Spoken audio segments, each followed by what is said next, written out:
In the realm of survival games, Valheim is often vaunted for its food system, and rightfully so, as it did popularize the concept of food being for buffs, not survival, giving you a reason to invest in it beyond simply getting enough calories, so you wanted to go out and get the good stuff and actually put the effort in. But for me though, the system that Valheim introduced me to that was most powerful, and the reason I still really love the game, was its building system. Being able to effortlessly create interesting shapes with its snapping rotation system that wasn't limited to 90-degree increments, made round houses, wonky houses, and all sorts of fun things possible. And you could see some of that in these shots I have from a community server that I had a couple of years ago. The things that you can build are just awesome.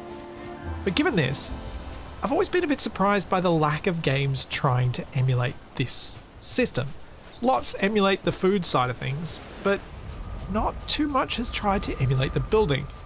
And then I tried out Crosswind, and from what I've played during their playtest, they've done a great job in bringing something a bit like the Valheim build approach over to Unreal 5.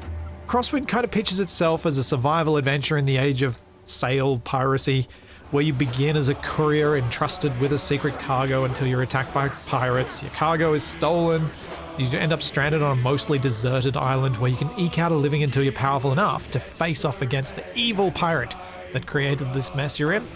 So, you know, solid survival games start with a bit of a story and a bit of a long-term goal to shoot for, where you build up from nothing, some action RPG style combat in there, a couple of deaths to dodos along the way.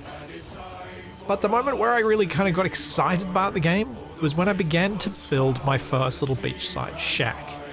Because Crosswind gives you that similar rotational freedom that Valheim has, where you can build at varying angles from existing pieces, opening up so much more creativity with your builds. For those of you worrying about the Z, or Z for those of you who like alphabet songs to rhyme, fighting, everything I've built so far is so rough-hewn that the build pieces aren't flat enough for that to really be a significant issue, so you don't see flickering textures all over the place, which is really quite nice, because you will be overlapping parts to make your floors and ceilings make sense. Which is kind of similar to how Valheim avoided that as well, because most of the pieces there aren't flat, so you don't tend to get Z fighting happening very often. The decorative possibilities are just amazing with this, and are further enhanced by a really cohesive art style between the clutter pieces, the various build materials.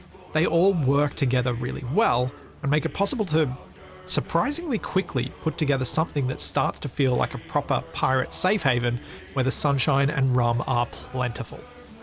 As it was during the playtest though, Crosswind had a really cool build system, but the game is about pirates. So have they let us design our ships? No. Short answer is really just no. In the playtest you had pre-made ships without any real possibility of personalization.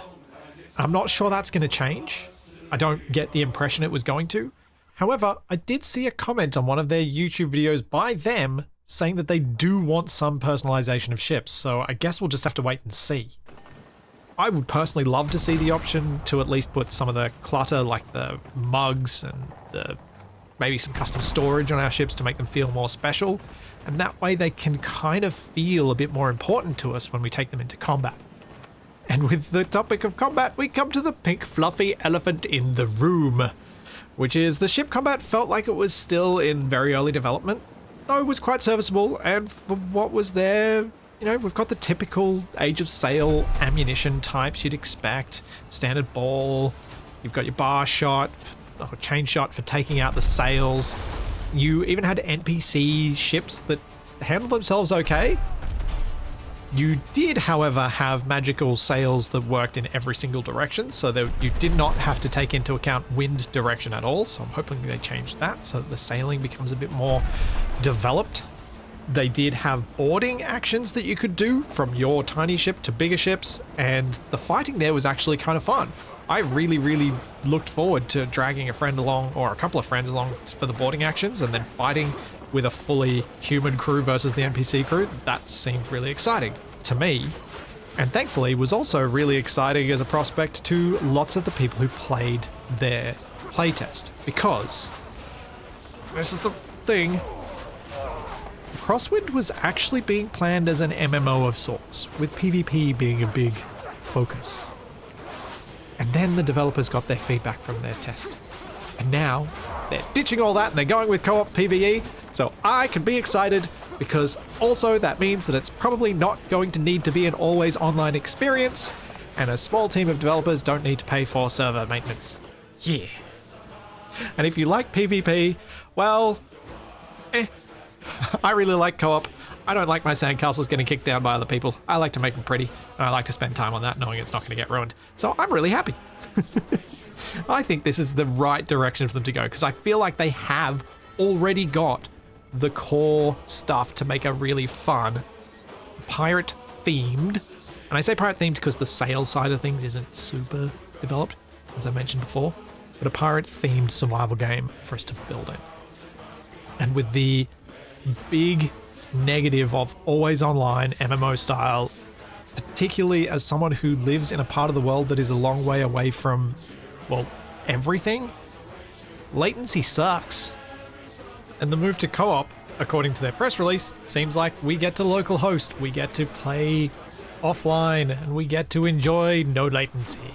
Which also means no excuses for me when I get murdered by a dodo. Ow! But, you know, you take the wins with the losses. I'm just excited for a cool building game that's themed around the Age of Sail, where I can hope to drag some friends with me to perform boarding actions against NPC pirates, drink some rum, loot our way to our ultimate showdown with, presumably, Blackbeard? I think that's going to be great fun.